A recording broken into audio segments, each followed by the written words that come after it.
Good morning, everyone. This is AZcrypto going live solo. As in the year 2023, somehow Mr. FOMO found himself in a hotel without Wi-Fi, or working Wi-Fi, I should say. Please hit that like, please hit that subscribe button, help us out.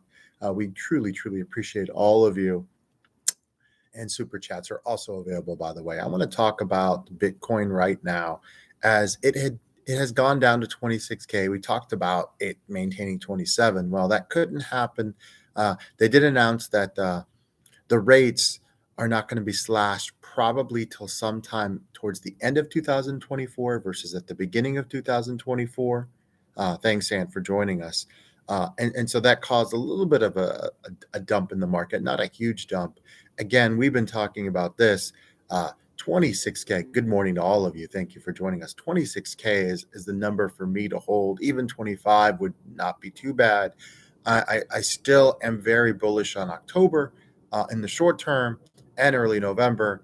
And then I do see a dip towards the end of the year and then a recovery probably by around February next year into the halving. We'll see if that comes to fruition. But, right now at 26, I'm feeling good. We'll see what the next week holds. This is going to be a huge week for Bitcoin, big time week. So we'll see what happens.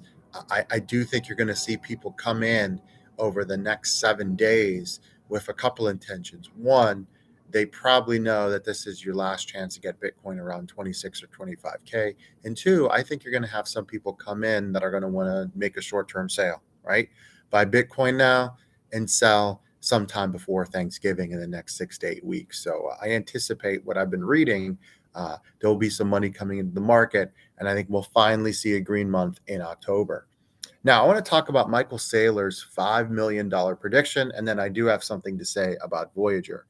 Well, 40K, and one of our viewers brings up, is 40K still alive? I think it's still alive, but I'm not counting on it to happen. I'm still feeling good about a 35K BTC for sure.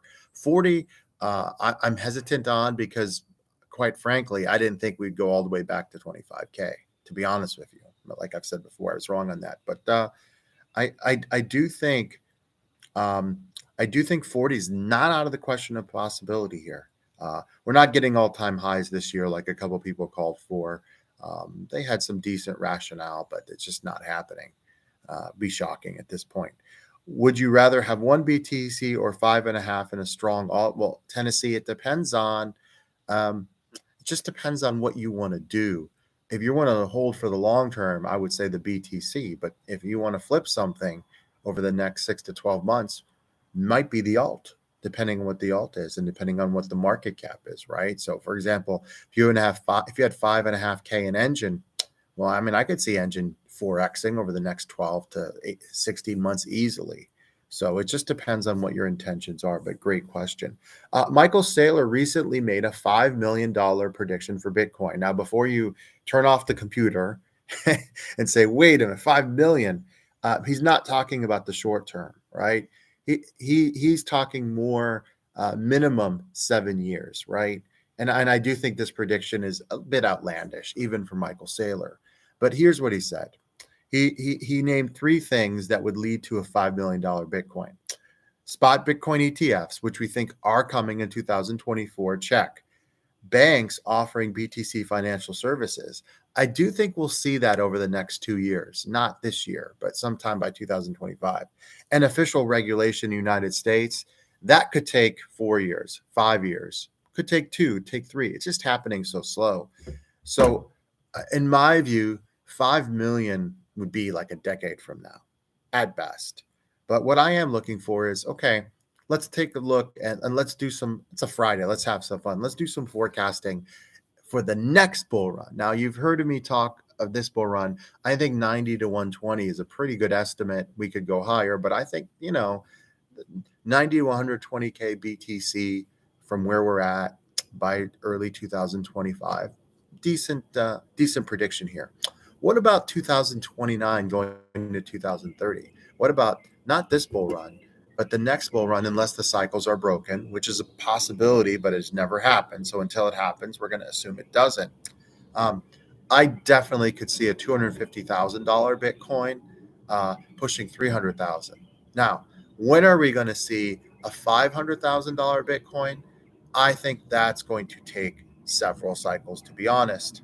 I do believe, depending on your health and your age, you will see, especially if you're a younger person, you will definitely see $1 million Bitcoin sometime in your life, but it might take longer than people expect. I don't think it's happening by 2030. Now, if you were able to go into a time machine into 2040, two things you would see. I think you would see almost all electric cars. All the gas stations would just be places that you would charge your car. And I do think you would definitely see $1 million Bitcoin. Now, the thing is, there's a lot of life to live between now and 2040. So it's not like everyone could just afford to buy a Bitcoin right now and just leave it in the bank until 2040. And you could see one before then. But I do anticipate, again, in this cycle, 90 to 120K. And in the following cycle, 250 to 300,000. And those are not, I don't think, outlandish at all. Now, could you see a 500,000 BTC by the year 2030? Yes. If you do the math, it actually is possible. If all that money, the trillions of dollars they say would come into Bitcoin does come in, it definitely could happen. But I would take, that Michael Saylor prediction of 5 million, and I would knock it down to 1 million by now. Are we ever going to see a $5 million Bitcoin? I think it's going to take a while. I think that's more of a 15 to 20 year prediction, to be brutally honest. That's a lot. But I do think we're going to see $1 million Bitcoin at some point. And the 500,000 could happen by 2030, but I'm thinking that's even more between 2030 2035, to be honest. Now, again, though, think about it, at 26 to 120, not bad. And if you really were a long-term holder and you could afford to hold for the next 5 years, the 250 to 300,000 as a conservative bet, and a 500,000 if things go amazing is not bad at all. And if you really wanted to get crazy, the 10-year to 15-year and $1 million, yeah, I think it's doable. 5 million, you might be talking about 20 years from now. But if you're in your 20s and you can do it, why not? Why not? Might be worth it. Definitely would be worth it, right? I mean, we could see a $10 million Bitcoin before the end of our life. But I do feel good about the million. If you're in good health, keep yourself healthy mentally and physically out there. Now, Voyager. I visited the website and it's still not updated.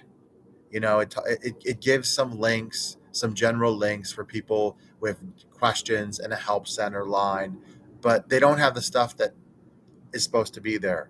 Your history, your buying history, all your information that they were supposed to put in there, documents, files, they're not in there. And so it is September 22nd. They said this would be updated in September. So another big F for the Voyager team and the admin that are leading this wind down. It is September 22nd.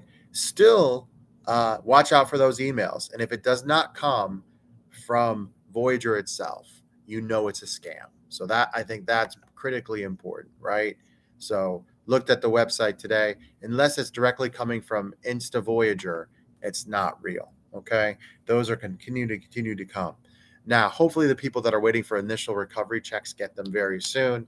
They did finally update on the website that no crypto is ever coming back. USDC, no. So, some people are still thinking that could happen. It's never going to happen, right? It's cash on. It's a check from now on.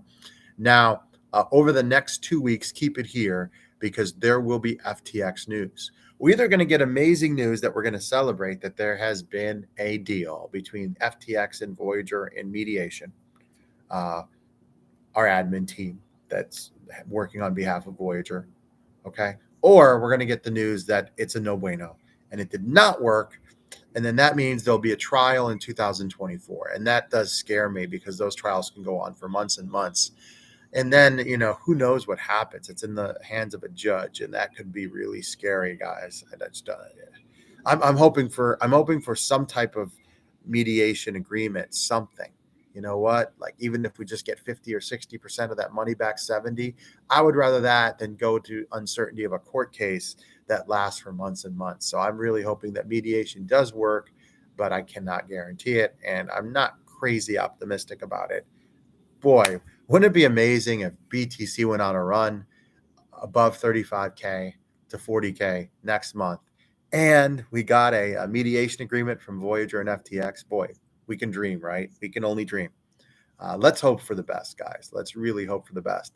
In the meanwhile, you look at some of the alts, and guys, by the way, ETH barely above 1600. You know, I'm telling you what, guys, and I hate to do this. I anticipate a $10,000 ETH in the next bull run. So getting an ETH today, putting in a safe place, whether it's cold storage or a place that you really feel comfortable with, 10K is 10K, right? And ETH is not something I would hold for 10 or 20 years like BTC at all. I would take advantage of that because it's just not. It's been around for a while. Obviously, it's the second most stable asset in crypto, but still, if you get an ETH today at 1600, not financial advice, and 12, 13, let's say next October 2024, you're staring at a 10,000 ETH. Wow. Look back at the show and be like, wow, thank you, AZcrypto. Guys, it's been a pleasure. You have a wonderful weekend. Any way you can support the show, we greatly appreciate it. We're just two regular people trying to make it. And hopefully we can help you guys out and you can help us out. Guys, have a wonderful weekend, and we'll see you soon. Thanks, everybody.